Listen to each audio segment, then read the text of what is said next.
अफगान तालिबान विच मुज़ाकरात दा अगला दौर अज इस्तांबुल विच होएगा। पाकिस्तान दा वफ्द मुज़ाकरात लई इस्तांबुल रवाना हो गया। वज़ीर दिफा ख्वाजा आसिफ दी रवानगी सीनियर तालिबान वज़ीर दी मौजूदगी नाल मशरूत अफगान वफ्द नूं वेख के पाकिस्तानी वफ्द दी क़यादत दा फैसला होएगा। कौमी सलामती दे मुशीर वफ्द विच शामिल होणगे। वज़ीर दिफा ख्वाजा आसिफ दा कहना है अफगानिस्तान नाल मुज़ाकरात विच पेशरफ्त दी उम्मीद है। पेशरफ्त दा इम्कान न होई तां फिर वक्त दा ज़िया है। खिते विच अमन दे क़याम लई अफगानिस्तान वाले दानिशमंदी नाल कम लैण।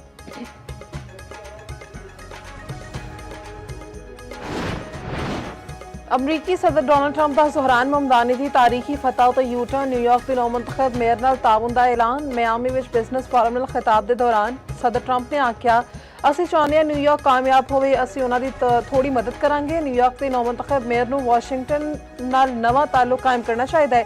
जे ज़हरान ममदानी ताउन नहीं करनगे तां उन्हां नूं वड्डा नुकसान चुकना पै सकदा है।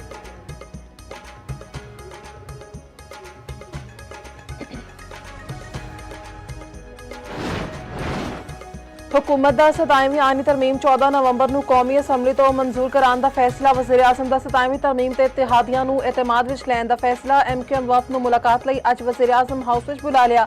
शहबाज शरीफ काफ लीग, मुस्लिम लीग ज़िया, BAP ते दूजे इत्तेहादियां नाल मुशावरत करनगे। सारे वज़रा ते अरकाने पार्लीमेंट ते गैर मुल्की दौरे मनसूख।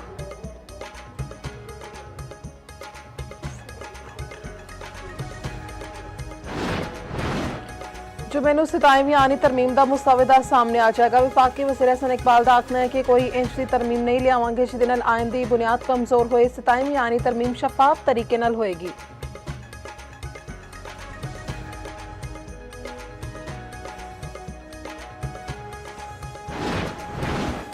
सताईवीं आईनी तरमीम उत्ते मुशावरत अमल ते सियासी रहनुमावां दीयां मुलाकातां। सेनेटर फैसल वावड़ा दी मौलाना फजल रहमान नाल उन्हां दी रिहाइशगाह ते मुलाकात। मीडिया नाल गलबात विच फैसल वावड़ा ने आख्या 27वीं तरमीम दी मंजूरी लई नंबर पूरे ने, मौलाना आप फैसला करनगे। PTI वफ्द दी भी मौलाना फजल रहमान दे घर आमद। मुलाकात में 27वीं तरमीम उत्ते मशवरा। मौलाना फजल रहमान का आखना है कि इस मामले ते पूरी ओपोजिशन दी मिल के मुतफिका राय बनावांगे। 27वीं तरमीम ते MQM दी भी बैठक। खालिद मकबूल सिद्दीकी का कहना है 27वीं आईनी तरमीम उत्ते असीं खुद हुकूमत नाल राबता कीता है।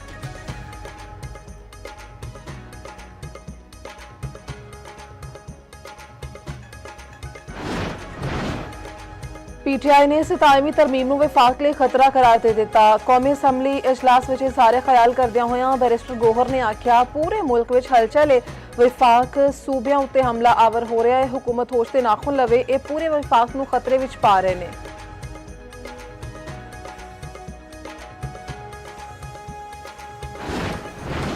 लाहौर समेत पंजाब के कई शहरों में स्मोक के ढेरे। मुख्तलिफ इलाके में तेज हवावां नाल सूरत हाल बेहतर। लाहौर अज दुनिया के अलूदा तरीन शहरों में 6वें नंबर से।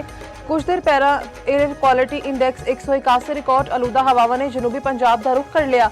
मुल्तान मुल्क के अलूदा तरीन शहरों में पहले नंबर से AQI 237 तक बढ़ गया। बहावलपुर में पार्टिकुलेट मीटर की तादाद 198 रिकॉर्ड।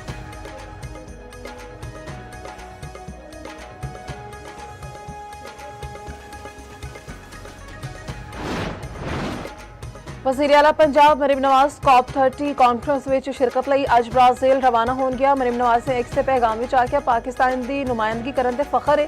पंजाब की मौसमियाती तब्दीली ते जंगली हयात दे तहफ़्फ़ुज़ नूं आलमी सतह उत्ते लैके जा रही हैं।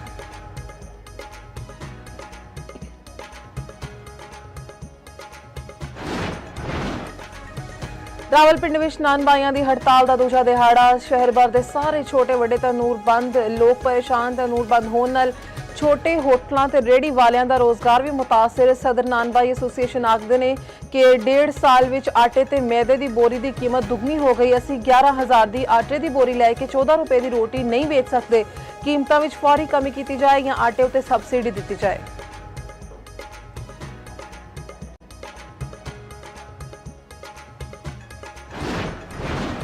इस्लामाबाद विच पिछले 24 घंटे के अंदर डेंगी के 10 नवे केस रिपोर्ट। 7 केस दही इलाके के 3 शहरी इलाके में आए ने। मुख्तलिफ हस्पतालों में जेर इलाज डेंगी मरीजों की गिनती 44 हो गई।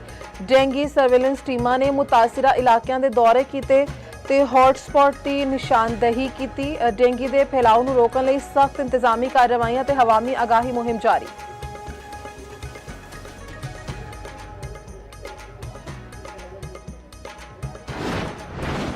ਭਾਰਤ ਦੀ ਰਿਆਸਤ ਬਹਾਰ ਵਿੱਚ ਅੱਜ ਇੰਤਖਾਬਾਤ ਦਾ ਪਹਿਲਾ ਮਰਹਲਾ ਦੂਜਾ ਮਰਹਲਾ 11 ਨਵੰਬਰ ਨੂੰ ਹੋਏਗਾ। ਇੰਤਖਾਬਾਤ ਦਾ ਹੱਥੀ ਨਤੀਜਾ 16 ਨਵੰਬਰ ਨੂੰ ਆਉਣ ਦੀ ਉਮੀਦ ਹੈ। ਹੁਕਮਰਾਨ ਭਾਰਤੀ ਜਨਤਾ ਪਾਰਟੀ ਲਈ ਵੱਡਾ ਇਮਤਿਹਾਨ ਹੈ। ਪਾਕਿਸਤਾਨ ਨਾਲ ਜੰਗ ਹਾਰਨ ਤੇ ਮੋਦੀ ਨੂੰ ਭਾਰਤ ਅੰਦਰ ਸ਼ਰਮਿੰਦਗੀ ਦਾ ਸਾਹਮਣਾ। ਅਮਰੀਕੀ ਟੈਰਿਫ ਦੇ ਅਸਰਾਤ ਨਾਲ ਮੁਇਸ਼ਤ ਉੱਤੇ ਵੀ ਦਬਾਅ। ਓਪੋਜੀਸ਼ਨ ਜਮਾਤਾਂ ਨੂੰ ਇੰਤਖਾਬਾਤ ਵਿੱਚ ਜਿੱਤ ਦਾ ਪੂਰਾ ਯਕੀਨ ਹੈ।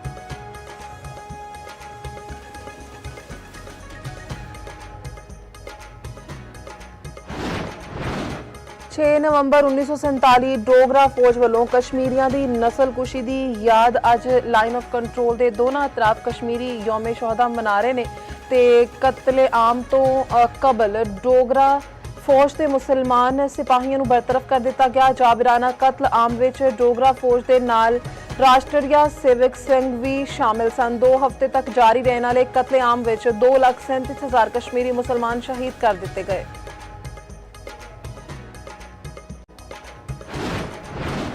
SIFC ਦੀ ਮੁਆਵਨਤ ਨਾਲ ਪਾਕਿਸਤਾਨ ਵਿੱਚ ਡਿਜੀਟਲ ਇਨਕਲਾਬ ਦੀ ਜਾਨਿਬ ਅਹਮ ਸੰਗਮੀਲ ਉਬੂਰ ਹੁਕੂਮਤ ਗੂਗਲ ਟੇਕ ਵੈਲੀ ਤੇ NRTC ਦੇ ਇਸ਼ਤਰਾਕ ਨਾਲ ਪਹਿਲੀ ਕ੍ਰੋਮਬੁੱਕ ਅਸੈਂਬਲੀ ਲਾਈਨ ਦਾ ਇਫਤਿਤਾਹ 2026 ਤੋਂ ਮੁਕਾਮੀ ਸਤਹ ਉੱਤੇ ਅਸਾਤਿਜ਼ਾ ਤੇ ਤਲਬਾ ਲਈ ਸਾਲਾਨਾ 5 ਲੱਖ ਲੈਪਟਾਪਸ ਤਿਆਰ ਕੀਤੇ ਜਾਣਗੇ। AI ਲੀਡਰਸ ਫੈਲੋਸ਼ਿਪ ਪ੍ਰੋਗਰਾਮ ਦੇ ਤਹਿਤ 100 ਅਦਾਰਿਆਂ ਨੂੰ AI ਦੇ ਇਸਤੇਮਾਲ ਵਿੱਚ ਮਦਦ ਫਰਾਹਮ ਕੀਤੀ ਜਾਏਗੀ। ਮੋਬਾਈਲ ਐਪਸ ਡਿਜੀਟਲ ਸਰਵਿਸਿਜ਼ ਤੇ ਈ-ਕਾਮਰਸ ਦੇ ਜ਼ਰੀਏ 2030 ਤੱਕ ਸਾਲਾਨਾ 6 ਅਰਬ 60 ਕਰੋੜ ਡਾਲਰਾਂ ਦੀ ਬਰਾਮਦਾਤ ਮੁਤਵੱਕੇ। तालिबान रेजिम में आज़ादी सहाफत दम तोड़ गई। सहाफ़ी शदीद खौफ का शिकार। अफगानिस्तान में आज़ादी सहाफत का गला घोटिया जा रहा है। आमू TV की रिपोर्ट के मुताबिक प्रेस फ्रीडम इंडेक्स में अफगानिस्तान की दर्जाबंदी होर खराब हो गई। अफगानिस्तान मीडिया सपोर्ट ऑर्गेनाइजेशन के मुताबिक 2021 के बाद तो सहाफ़ियों के तशद्दुद 539 वाक़यात सामने आ चुके। अफगानिस्तान मीडिया का आखना है कि मुतअद्दिद सहाफ़ी बेबुनियाद इल्ज़ामात की वजह तो ਹੁਣ ਵੀ ਤਾਲਿਬਾਨ ਦੀ ਕੈਦ ਵਿੱਚ ਨੇ।